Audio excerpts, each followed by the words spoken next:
Hello, it's Dawn Michelle and welcome back to my channel. Today I wanted to chat about a couple of Oracle decks in my collection that have like the most amazing guidebooks. And these are Oracle decks that I feel like the guidebooks are either kind of like the true treasure of the deck and book collection, or they are just so well written and provide so much additional information that they really help elevate the deck to the next level. So I really don't have any particular order in this. I'm just going to show you a couple of Oracle decks that I have in my collection that I work very intently with the guidebooks, and in some cases that I have solely because of the guidebooks. So we're going to start here with the Wild Unknown Archetypes by Kim Krantz.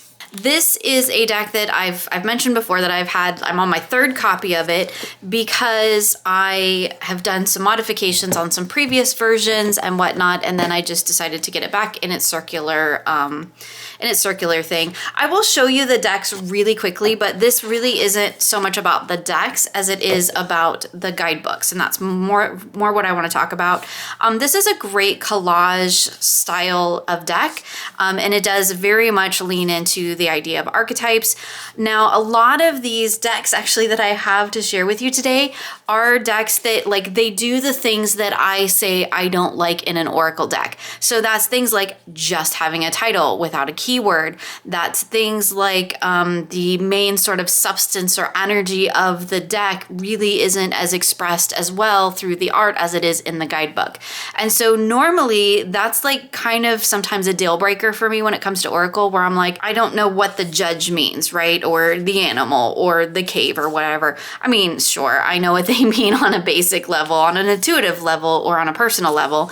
But like without an actual key phrase or keyword, these types of decks are really hard for me to work into my normal practice, where I have like an Oracle deck for a focal point in the center, and then I do my little readings around it, you know, all the stuff that I show on my channel all the time. However, there are a few Oracle decks that I think kind of go above and beyond and almost have in some cases a system in of themselves, and that's really where the sort of treasure of the deck lies, not so much in the cards but in the guidebook for a vast majority of these. And one of the things that I really love about this particular deck and book set is actually the guidebook. I would, even if I got rid of the cards, I would still keep the guidebook. However, I've been finding the cards helpful in doing some fiction writing work that I've been doing, thanks to my dear friend Christine Rose L, who had mentioned that I should give it a go with that. This guidebook is really fantastic. I love the write-ups in the actual guidebook as well. But one of the things that I like is we kind of have the different sort of aspects going around the page. So here, for example, we have the mother, and we have, you know, a little bit about the mother. There's usually some piece or part that is in red, and sometimes that can be the thing that really helps key me into the idea of the card. But we also have, you know, a little bit about the maiden mother crone here, and then we have the mother, how the mother archetype is expressed in nature. So just in looking at this one, we have kind of the idea of the archetypal story of the mother, and then we have it in relation to the maiden mother crone, and then in relation to like mother in nature. But then what we have here is the when in light and when in dark, and then there's information for how to go deeper. So like things to do to further explore that sort of energy. We also have throughout this book a little bit like some keywords that kind of help you tap into that type of idea of what that archetype represents. I mean, some of these things are like archetypes that we know, the mother, the poet. But there's also in here places. So we have the cave, where it's the dark, the portal, the interior, the ocean. And so you can see that there's kind of like a system within this particular Oracle deck. And I know there are lots of better reviews and sort of you know, walkthroughs and things like that of all of these decks that I'm going to share. I'm not really doing a deep dive into them. I just kind of want to touch upon what I think makes them so great about the deck. And in this case, that is the guidebooks. So then we also have the initiations here, where we have Eros, and like Thanos and Apocalypsis and Gnosis and like all kinds of different things. So I think that this treasure of this deck is actually in the guidebook itself. It's just wonderfully written. It's such a nice shift from the guidebook that comes with the Wild Unknown Tarot, which is really, really basic. It doesn't really dive deep into the symbolism or the imagery that we see on the cards, and that this guidebook kind of rectifies that. And I think it's really kind of the treasure of working with this deck. Again, I would keep the guidebook even if I decided to rehome the cards again. I shouldn't say again, because the first copy I gifted, the square copy I gifted to a friend, and then the oblong copy I remade. But I ended up purchasing it again in the circular version because I'm currently exploring the idea of working with decks of different shapes and how that can actually play into a reading. And so I have some square decks and some round decks and things like that. Although, like, to be perfectly honest, round decks frustrate the ever-living heck out of me because I cannot shuffle them to save my life and they always run away, and I'm always like turning them around, which, like, if you work directionally though, like the fact that it's all turned around which ways, it can be quite wonderful. As far as like production, it's a nice deck. I really, really like the artwork. The backs are, like, as everybody else says, not my favorite. This is one of those that comes in like a box within a box thing.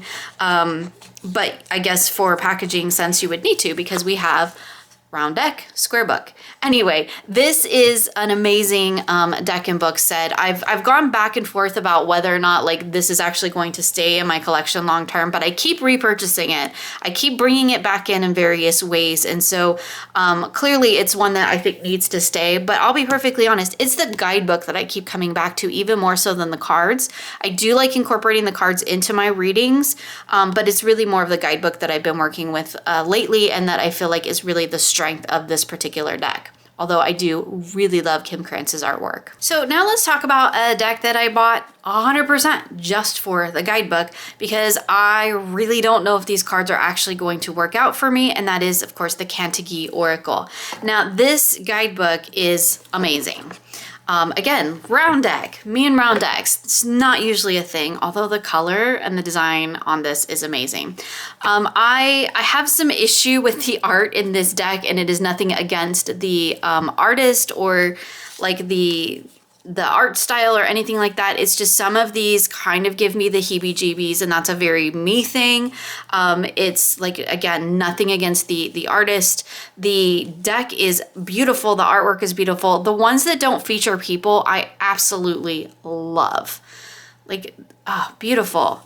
It's just the weird people-y kind of like, I don't know what it is.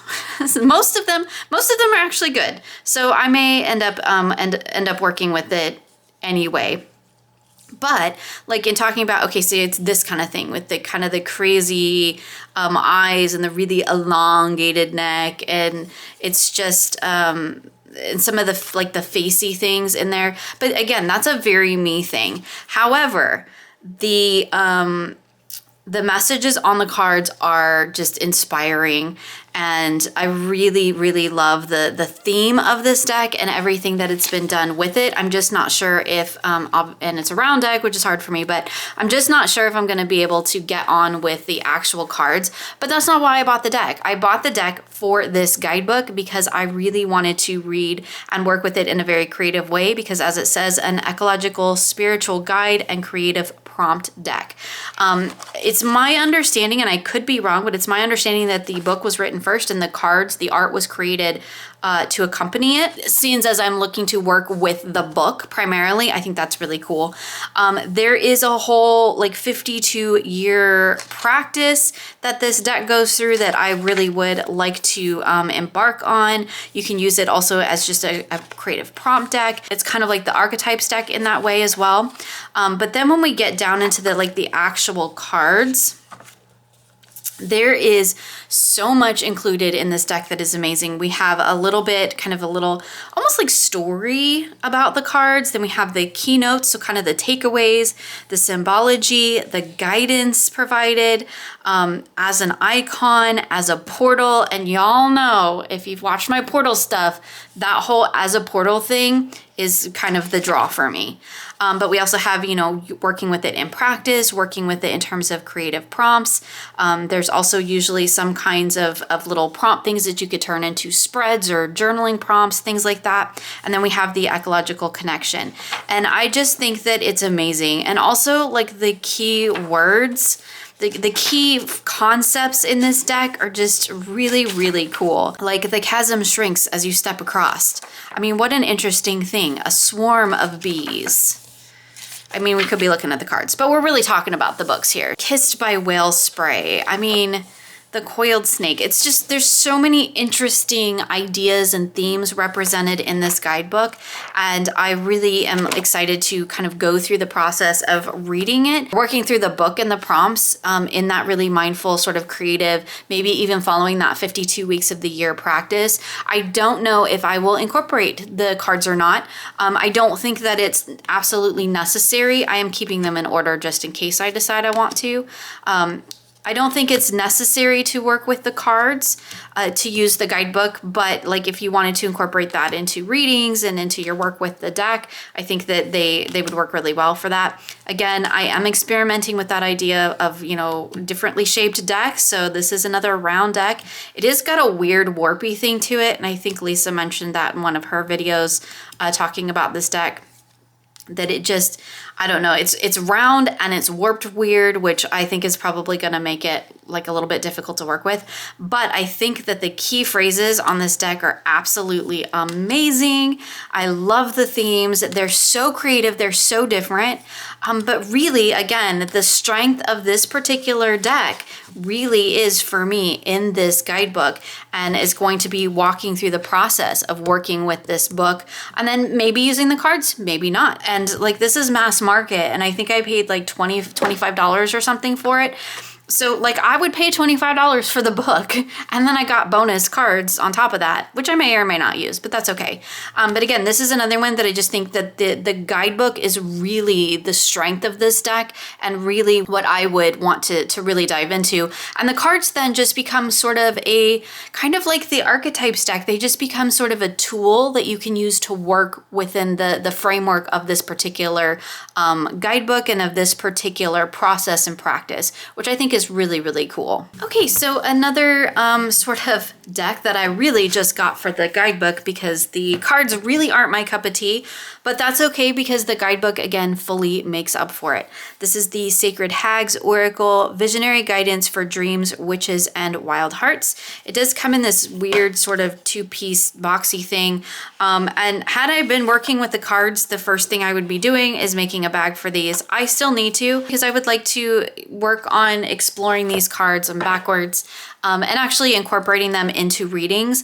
But as of this point, I haven't. So that tells me that like the cards, again, similar to the Archetypes and the Cantigee, are just like an additional tool that you can use if you want to, but you don't have to in order, I think, to get the benefit of working with this particular system. It feels like almost like blasphemy to say on a tarot channel that like you don't need to work with the cards, but in some of these cases you really don't.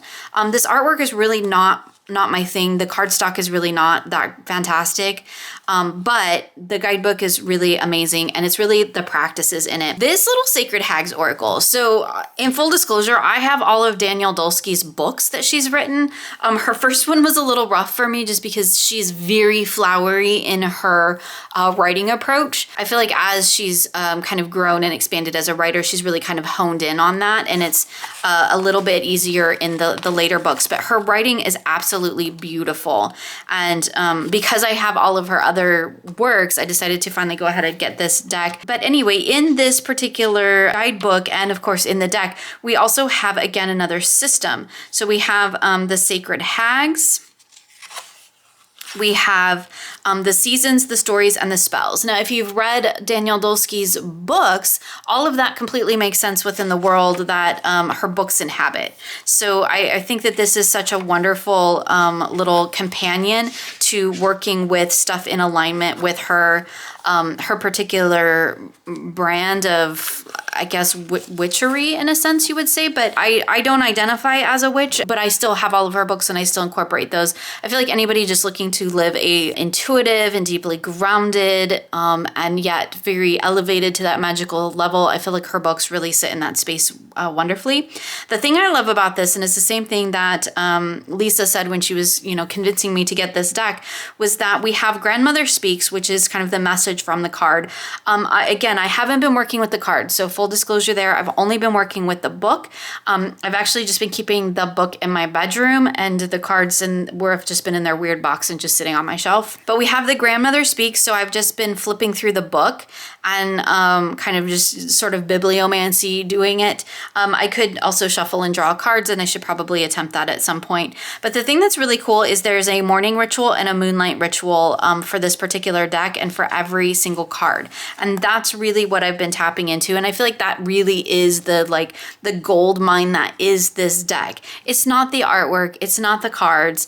Again, in decks like this where the guidebook really is the focus, and absolutely nothing wrong with this, I really appreciate it, which is why I'm making a whole video showcasing these types of decks. The artwork is a lot of times secondary. The deck's secondary because it's a tool. It's not the main focus of the work, in my opinion. The book is. The rituals, the working with the grandmother energy is the main focus of this particular deck.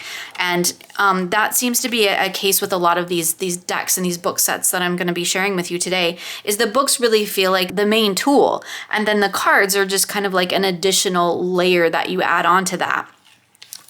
But again, some of these are decks that I've worked with in tarot spreads and some of them are not. So I'm trying to disclose that where appropriate. But again, really it's just about the Grandmother Speaks, the morning ritual, and the moonlight ritual. And I think that that's just a really wonderful experience to tap into. I do intend to work with the cards, and I'd like to pull additional tarot and oracle into that work that I'm doing with these. But for right now, I'm just kind of getting to know this deck and this book, and working with these grandmothers and getting to know them on a more personal level as I'm developing my relationship with the sacred hags. But again, I feel like this is one of those cases where, like, the deck is cool, right? Don't get me wrong, it's cool. But it feels like the tool to accompany the book, and the book is the main focus. So another deck that I really feel like the guidebook shines, I mean, I guess that's kind of the focus of this whole video, so of course they all shine, but where I feel like the guidebook is really the main source of the inspiration or the guidance, and then the deck just is this beautiful tool layered on top of that, is the Wild and Sacred Feminine deck. Now this is, again, another deck that I need to create a bag for and all that good stuff, but this deck is I think has some really, really beautiful artwork in it. But the meat and potatoes of this deck is the guidebook. It's amazing. If you are someone who was looking for a Mother's Wisdom Oracle that was by this same creator team, artists and authors, this deck pretty much encompasses all the same things that were in that. It's just been kind of reframed. I think a few of the cards have been changed, but the language has just really been reframed and taken out of that sort of really mother aspect and gone into more of the sort of divine feminine on the whole aspect, which I think is a much more usable framework for the majority of us, because not all of us are mothers. Some of us are not in that mothering little ones. You could say you could mother yourself, but this is a much more approachable theme to work with in terms of the deck and the guidebook. And I do absolutely love the artwork. I think that it's absolutely charming. It's just, it's so comforting. It's such a wonderful, nurturing little deck. Here's the backs of this one. But really, again, the main draw for this particular deck for me is the guidebook.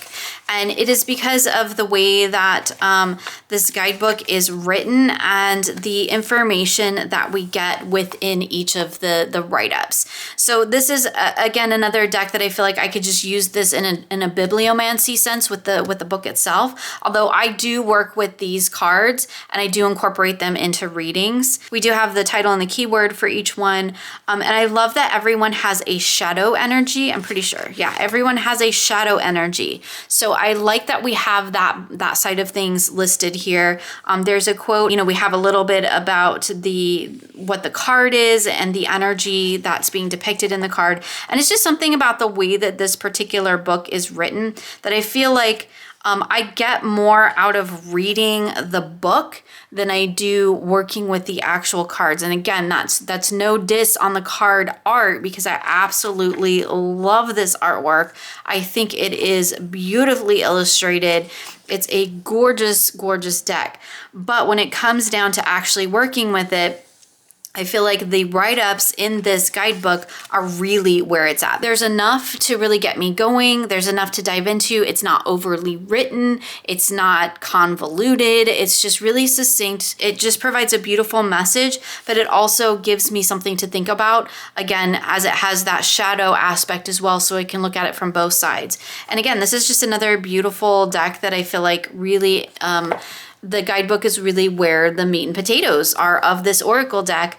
And the art, the cards, as gorgeous as they are, really just supplement that imagery, because I feel like we don't quite get the full breadth of the meaning until we get into the guidebook. And you could probably say that about a lot of different Oracle decks, but like honestly, I don't work with the guidebooks for most of my Oracle decks. So I was kind of just looking at the ones that I really do dig into the guidebook, and like it adds even more to my work with the deck. So another deck that I think the guidebook is really like not paramount to working with the deck, because you can work with the Brian Froud Faeries Oracle without diving into the guidebook. If you read intuitively, there is plenty that these little fae will tell you without you having to get into the guidebook and like read what the write-ups are. There's so much that is almost like energetically, intuitively related through this artwork that I feel like you don't need the guidebook. However, if you get into the guidebook for the Brian Froud Fairies, mine is modified. I edged mine. Here's the backs. If you get into the Faeries Oracle, this, whenever anybody is like, I want to start working with fairies, like where do I start, or fae, this is like the book that I actually recommend to people. Not that I'm like an expert on fae or fairy, please don't get me wrong there. I am very much in my own beginning stages of this journey. But I feel like this, between the deck and the book, like gives you everything you need to get started working on this energy in a way that I feel is really in alignment with the actual energy of the fae, versus like some of the other fairy decks that I have, where they feel more like in that sort of Victorian fairy kind of humanized version of that energy. Whereas these fae feel like they are nature's children. They are not humanized or personified through a human lens to make it easier for us to understand. They are who they are. And this book does a really wonderful job of really getting you into the idea of working with that sort of an energy. So it really works as a wonderful sort of primer if you're new to working with this sort of energy. And I think that this guidebook, again, it's not a like better than the deck or anything like this. These two, I feel like this book and deck set, let's pull the cards in, are a really wonderful pairing, and I feel like they have equal value. I don't feel that the book outshines the deck, and I don't feel that the deck outshines the book.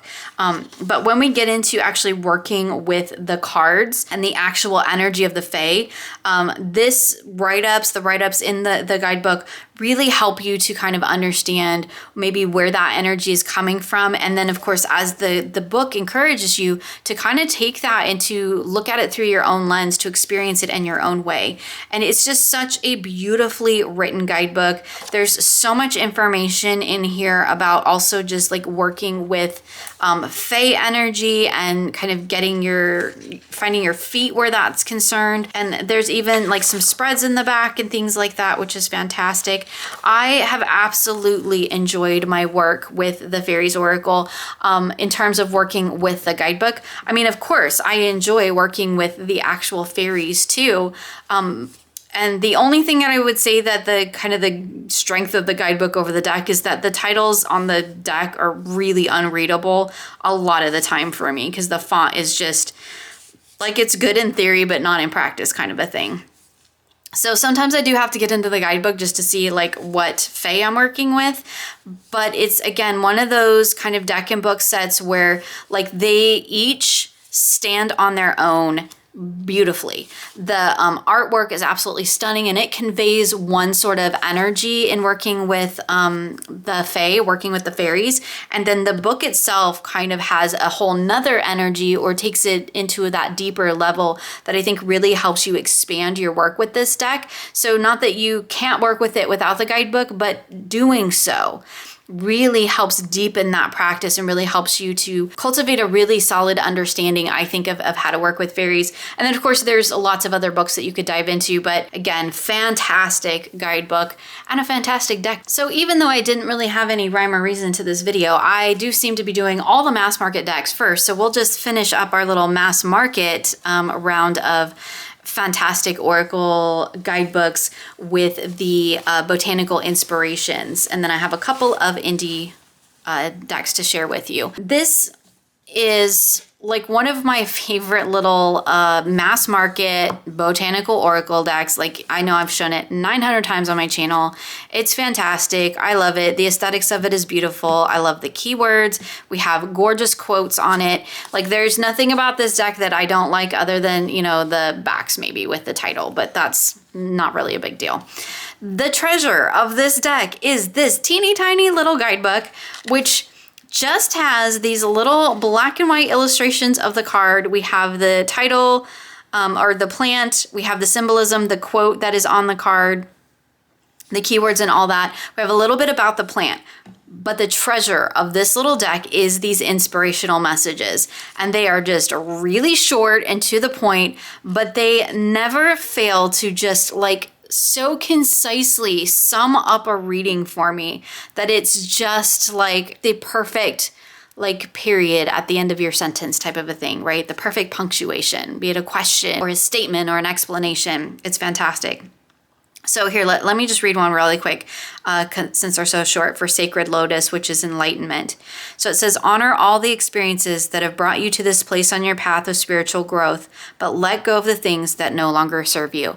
It's just such a beautiful way to kind of just sum up these messages. And really, I think this is like one of my favorite little Oracle guidebooks, because it has everything that I need. It's teeny tiny and compact. It's got the title, the keywords, a message, and then the inspirational message, which provides the most glorious takeaway for working with this deck. So like, this is a fantastic little set. It does come in a really nice little box, but I have put mine in my Crystal Haven bag because my very special decks get very special bags. So yeah, Botanical Inspirations, treasure of a guidebook. Okay, so moving along to a couple of just indie decks that I wanted to throw in here. We have the Energetics of Color, and this is a really great deck, indie Oracle deck that is really focused in on color energy. But this guidebook, I'll show you the cards really quick, although I have shown it and talked about it before on my channel. Each card has a color association. We have the color, what the color is, and then there's a keyword, which is phenomenal. Absolutely stunning artwork in this deck. I love the play of color. I love the art style. I love the imagery that's been selected. It's absolutely beautiful. We'll leave it there with the white gold snake. Gorgeous deck. Oh, here's the backs. Just, I mean, even though we're not really talking about the decks, and it is beautiful matte gold gilding. This little guidebook though, speaking of excellent little guidebooks, the thing I love about this guidebook, as little as it is, we get the nice color photo, that's great. You know, the color, the keyword, we have the color dot up here, and then we have just this really short little message about the card. But the other thing that I really like about it is it talks about the card in the different aspects, the 4 different aspects of self. So we have physical, emotional, mental, and spiritual. And then there's an affirmation. And this, you can do so much with this, because you could take this as your focal point, this one like card as your focal point, and then you could pull tarot in each of these 4 realms to see how that energy relates to those 4 realms for you.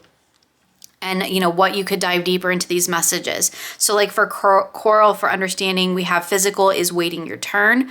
Emotional is making the most of every situation and enjoying where you are in each moment. The mental is an unselfish outlook. The spiritual is your spirit is as light as a feather. Nothing seems to be weighing you down. And the affirmation is I welcome love and acceptance into my life. I just think that accessing the 4 realms through one card is really fantastic. And it's such an interesting and great way to work with this Oracle deck, because I can use it in the way I typically work with Oracle, right? Where I'm pulling my one card and then doing my tarot around it. But I can also look at the card in aspect to those 4 different in relation to those 4 different aspects of self, or maybe things that are going on in my life. So maybe I'm doing a reading about an emotional issue and I get happiness with orange. And so what I would look at is the line for emotional. I mean, granted, I would read the base information as well, but I could really key into that emotional aspect, which is freedom, passion, and love. And then maybe I might expand upon that with my tarot. So I just think this is an absolutely fantastic little guidebook. Like it's little, it's really short, but it gives you exactly what you need to work with that card in multiple different ways. And that's one of the things that I really appreciate about like a good little guidebook, is that it gives me more than just kind of your generic Oracle message. It gives me something else to work on. And I think that's absolutely fantastic. So another little indie deck and book set that I think is really amazing is the Energy Archeology. And this is kind of like one of those things where the guidebook really helps you to take your work with this deck to the next level. I'll show you the deck really quickly just so you can see what it kind of looks like. It's beautiful.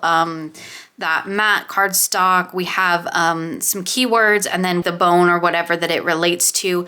My only quibble with this deck is sometimes the font is hard to read. Here's the backs, which are beautiful, and they are beautifully matte gold gilded. These are fantastic Oracle cards for really helping you to tap into sort of what's going on in the body. You can use it just as a general Oracle too, and I think that that's really fantastic, where it has kind of this very succinct purpose that you can work with it in and use it in, but it also just makes for a wonderful overall sort of, I hate to use generic, but generic sort of reading, right? I can pull this Oracle deck out with any of my tarots and use it as sort of that focal point. But then I could also, you know, with the keywords. So if I pulled this one, I would have pulse. That would be my focal point, that thing that I would tie the rest of the reading into. And I could add in wrists, which is the part of the body or the bone structure that it relates to, but I wouldn't have to, right? So I love when decks have sort of that multifaceted ability to be more than one thing in my collection. I 100% bought this deck to do the work, the energy within the body work, but it works really well for just an overall Oracle too. And I really appreciate when a deck can do that. But this little guidebook, which is, I'll be honest, the font's really small, so it's a little hard for me to read and it's kind of crammed, but, and this is almost unreadable, this font for me, but I'm old, right? And I got bad eyes, but if I put on my glasses, it's better.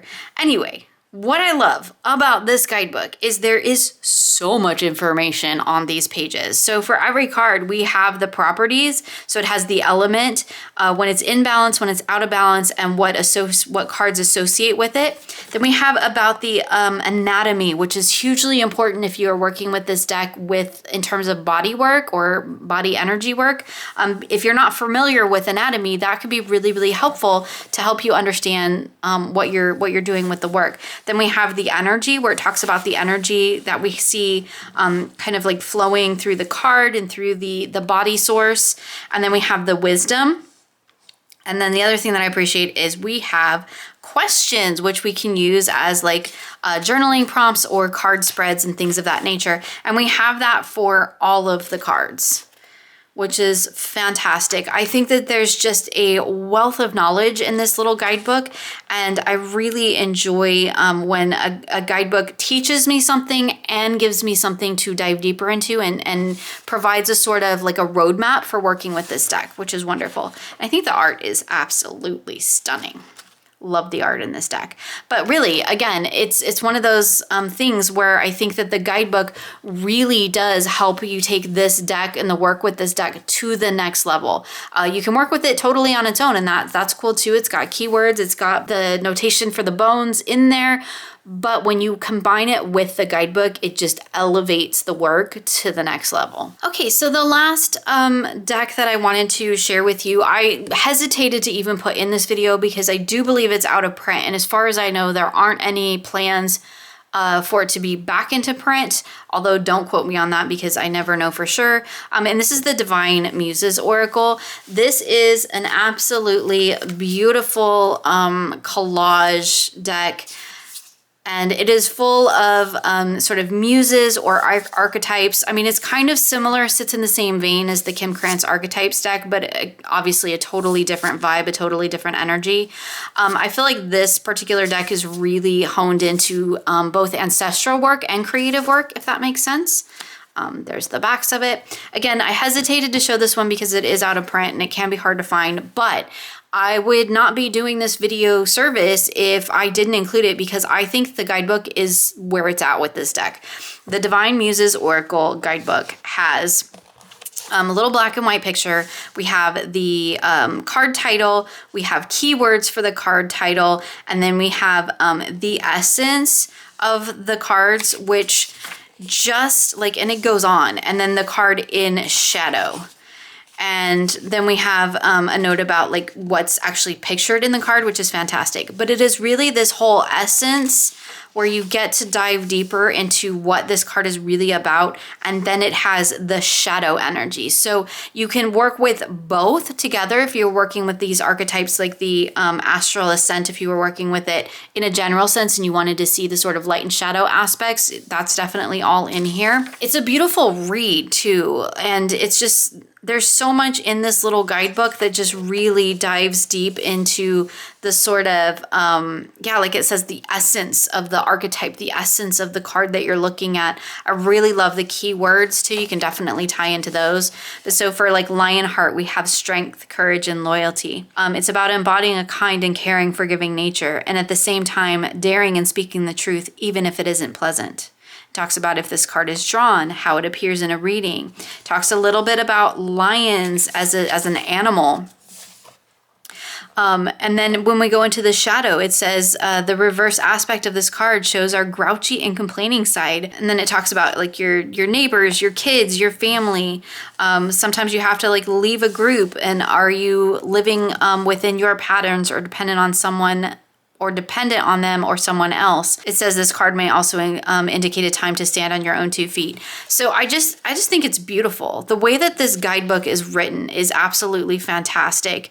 And it really does, again, similar to the energy archaeology, you can work with this deck without it because, you know, we have the Muse of Hymns, the Muse of Art, the Totem of Air, the Shadow Queen. It's all, from my perspective, it's all like sort of titles, archetypes, and energies that I'm familiar with that I could definitely work with without it. But when you dive into the guidebook for this particular deck, it just elevates your work with these archetypes and with these divine muses, just elevates it to the whole next level. And that's kind of the whole point of this video. So there you go. That is a look at some of the Oracle decks that I think have the most amazing guidebooks that either really are the main treasure, the main source of inspiration and wisdom for the deck, or just guidebooks that elevate your work with the deck to the next level. I would love to know what Oracle decks you have that you would consider like the guidebooks to be absolutely phenomenal and amazing. Definitely, please feel free to share with me in the comments below. I would love to know what ones you include in your practice. As always, you'll find links for everything I've shown here in the description box of this video. Thank you so much for hanging out with me today, and I look forward to sharing with you again soon.